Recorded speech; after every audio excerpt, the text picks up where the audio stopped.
আসসালামু আলাইকুম। সবাইকে স্বাগতম নতুন আরেকটি পর্বে। আজকে বানাবো আমের আচার। এর জন্য আমি নিয়েছি 2 কেজি আম। আর আমগুলোকে কাটার পরে আর ধোবো না, তাই কাটার আগেই সুন্দর করে ধুয়ে একটি কাপড় বা টিস্যু দিয়ে মুছে এভাবে নিয়েছি। এবার আমগুলোকে কাটার পালা। আমি প্রত্যেকটি আমকে 8 টুকরো করে কেটে একটু কেচে নিয়েছি।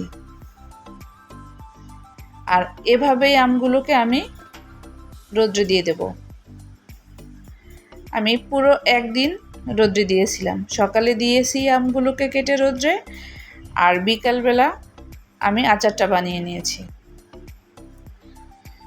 আমি প্রথমেই একটি প্যানে দিয়ে দিয়েছি 1.5 কাপ পরিমাণ সরিষার তেল, আর দিয়েছি কয়েকটি শুকনো মরিচ, তেজপাতা, দারুচিনি, এলাচ ও লবঙ্গ, আর দিয়েছি 2 টেবিল চামচ গোটা পাঁচফোড়ন।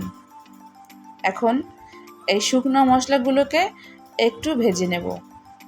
মশলাগুলো একটু ভাজা হয়ে গেলে এতে দিয়ে দেব 2 চা চামচ মরিচের গুঁড়া আর 1.5 চা চামচ হলুদের গুঁড়া। এগুলোকে একটু ভেজে নিয়ে দিয়ে দেব 1.5 চা চামচ রসুন ছাঁচা ও 2 টেবিল চামচ আদা রসুন বাটা। মশলাগুলোকে একটু কষিয়ে নিয়ে এখন সেই আমগুলোকে অ্যাড করে দেব। মশলার সাথে আমগুলোকে খুব ভালো করে মিশিয়ে নিতে হবে। মেশানোর সময় দিয়ে দেব পরিমাণ মতো লবণ।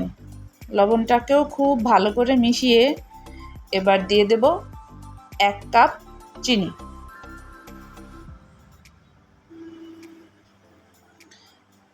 এই চিনি আপনারা চাইলে একটু কমও দিতে পারেন, কিন্তু 1 কাপ পরিমাণ চিনি 2 কেজি আমের জন্য পারফেক্ট। তাহলে আমটা শুধু শুধু খাওয়া যায়, একটু মিষ্টি মিষ্টি লাগে, আর খিচুড়ির সাথে তো অসাধারণ লাগে। আমাদের চিনিটা গলে এসেছে, তাই একটু ঝোল ঝোল মনে হচ্ছে। এখন আমটাকে একটু জাল করে নিতে হবে যতক্ষণ না আমটা সুন্দর সিদ্ধ হয়।